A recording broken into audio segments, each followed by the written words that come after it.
Fighting for Life by Lila Rose, Chapter 22. Embrace Mercy. In a story told in the Gospel of John, the Pharisees drag a woman accused of adultery before Jesus. Hoping to trap Jesus in a violation of the Mosaic law, they say, "Now, in the law of Moses commanded us to stone such women. Now what do you say?" Infinitely wiser than those who would try to ensnare him, Jesus responds, "Let anyone among you who is without sin be the first to throw a stone at her." Chastened, the Pharisees slink away, and Jesus says to the woman, "Neither do I condemn you. Go your way, and from now on do not sin again." John 8, verses 5, 7, and 11. Jesus is not telling us to refrain from judgment. Rather, he is instructing us to temper our judgment with mercy and understanding, never forgetting that we, too, are sinners. Those of us fighting for any cause have to be continually reminded of this message. Just as we do not wish to be driven away, we should not drive away even the most prodigal of sinners. Instead, we extend mercy and pray for their return because we know God has been merciful to us. We recognize that, just as others need forgiveness, we need it too.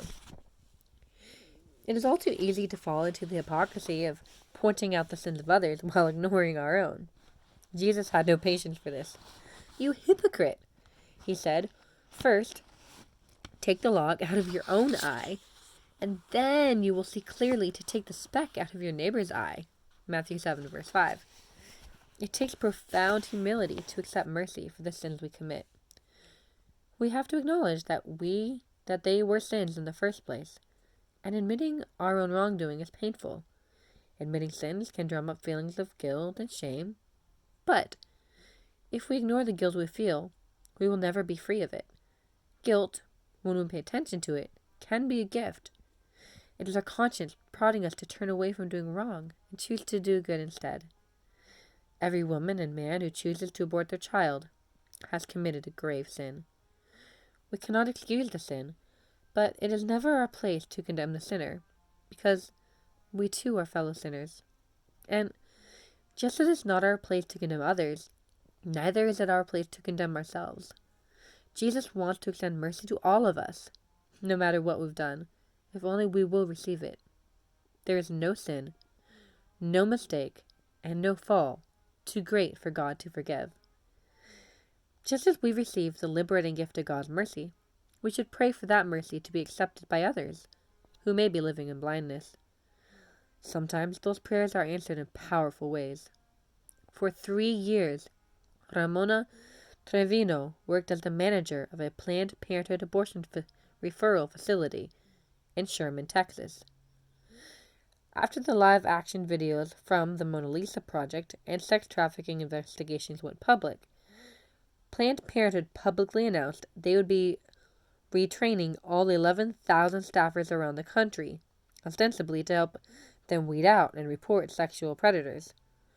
Ramona was one of those who received the training. To her dismay, she learned that the training had little to do with helping underage girls or following state laws that required abuse reports. Summoning up her courage, Ramona asked the trainer, "I guess what I'm wondering is, what do we do as managers if something like this really does happen at our clinics? How can we be prepared so that, if it does happen, we can make sure our clients are safe and nothing illegal is going on?" The trainer did not even attempt to disguise Planned Parenthood's real concern. "We are not here to discuss that, Ramona," she shot back. "We are here to identify whether we're being violated by an undercover operation."